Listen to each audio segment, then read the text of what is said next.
ကဲဒီနေ့တော့အသီးလေးရှိလားမသိဘူးဝယ်လာအောင်မယ်အိမ်လေးရောပေးတာလေးရတဲ့လူမရှိဘူးသူကသူရွေးလိုက်အောင်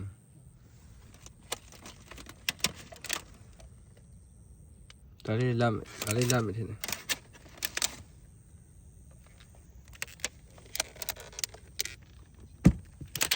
ဒီအောက်ကပတ်စံထည့်တယ်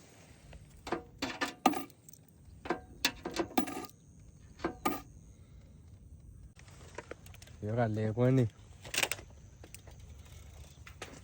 အလုပ်ပြန်အလုပ်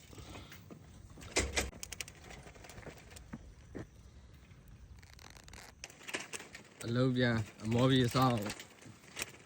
ဝဲဒီကရေမြောင်းဒီဘက်ကတော့ဟိုခရမ်းပင်နေသူစိုက်ထားရတယ်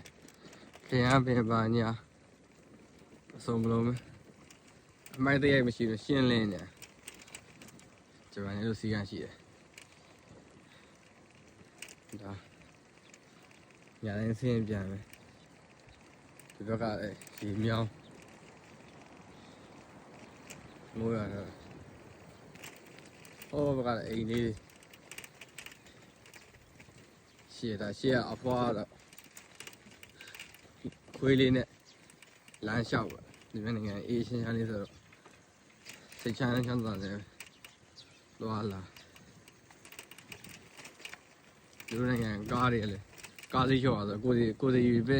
ဆိုင်ငယ်ရှိသလိုပဲတအိမ်ကိုဒါတအိမ်ဆိုကား၄စီးလောက်ရှိဟာဘာလို့ဟာမင်းလုံးနဲ့နာနေဖြေပါအကောင်နေအလုပ်သွားတယ်